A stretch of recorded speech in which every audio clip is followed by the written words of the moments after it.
that policy, that's the Economic Recovery and Growth Plan, is what the President described as, in his budget speech, as growing what we eat and using what we make. In other words, ensuring that in our habits, we eat Nigerian food, we produce the food locally, we make Nigerian things, we buy what we make. In other words, made in Nigeria is it. And I think that one of the very critical things about that whole thing is that it enables us to create jobs locally. Of course, the moment you are importing things, we are creating jobs for other people. But if we make them locally, we create jobs locally. And that's, as I said, a major part of our Economic Recovery and Growth Plan, being able to making our things locally. For instance, the President has directed that the Army and several of our forces must patronize local boot makers, those who make boots locally, those who make equipment locally, and we must patronize them. And so we're going to find, a lot of the, and not so long ago, we were in Abia looking at, we were there for an MSME building, and the sheer number of Nigerians that are producing very, very good boots, military boots and military wear, including fatigues and all of that. We saw about 4 or 5 major producers of these kinds of items. And so, of course, our new policy of made in Nigeria and buy in Nigeria, they will definitely be able to do much more, and of course will create more jobs. In terms of industrial infrastructure, we're focusing on improving existing special economic zones and establishing new ones. We have set aside 50 billion in the 2017 budget for the existing zones. Some of these existing zones are the Lekki Free Trade Zone, the Ugwu Free Trade Zone, Ibesa, the Calabar Free Trade Zone, and the Kano Free Trade Zone. We're also setting up a few model zone sites, Ibom City and Deep Sea Port, and the Enyimba City in Abia State. China, Exim, and Afro-Exim have announced an initial financial commitment of $1 billion.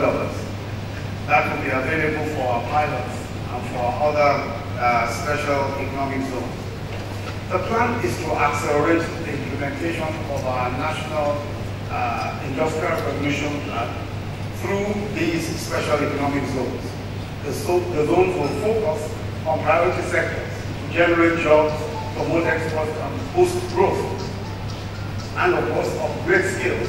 Our objective is to create at least 1 million jobs by 2020, just through our economic zones. On February 21st, 2017, the Presidential Enabling Environment Council, PEBEC, launched a 60-day national action plan. The President had earlier constituted a Presidential Enabling Business Environment Council and asked me to chair that council.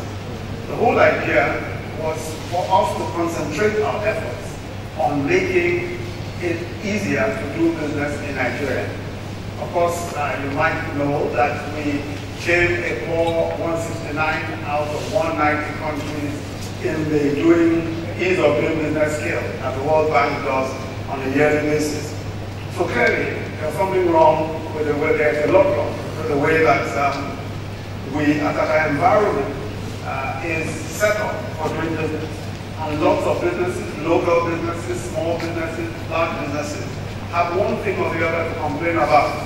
And so the President decided that we had better just focus all our efforts. And so we set up this PEBEC, it's both private and public sector. And we, on a weekly basis, track progress on all of the different areas that we think need to be improved for ease of doing business. The plan is implemented by different government departments and also Lagos and Kano state governments.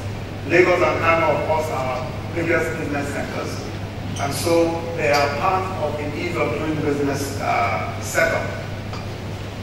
And so what we try to do is look at several sectors, and the sectors are starting a business, dealing with construction permits, getting electricity, registering property, paying taxes, trading across borders, getting credit, and then entry and exit of people through our ports. Those are the key areas that we're focused on. On April 24th, a report card was issued by PEDE on our 60-day action plan. Our 60-day action plan was to look at these areas and see what improvements we could make in these areas. And our report card, we looked at all of the different areas and we were able to achieve quite a bit. As a matter of fact, the Manufacturers Association of Nigeria recently commended us because we gave ourselves 70% on our report card. Now that's not because it's us, but we think that we really did make some progress. But I'll just point out some of the areas where progress has been made.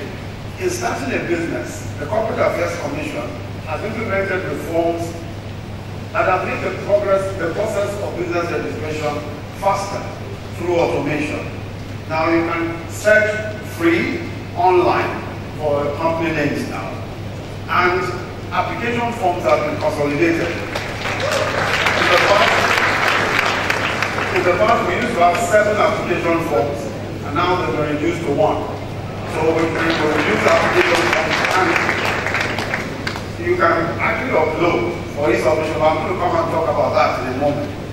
Then we have the integrated CAC and FIRS portal for payment of stamp duties. So the revenue service is integrated with CAC, so you can pay through the portal. You can now pay your stamp duties for company registration through the portal. Now the CAC portal has been going down, as you can imagine, going down and up, sometimes it's down, sometimes it's working. And we have then decided that we must migrate the portal and the servers to a private sector company. So the main one is our private sector handler. And the main one promises that they'll be able to give the CAC 99% uptime within the next 30 days. So we're looking to main one being able to provide practically 100% uptime for the CAC. So we should expect seamless service from the Corporate Affairs Commission within the next 30 days.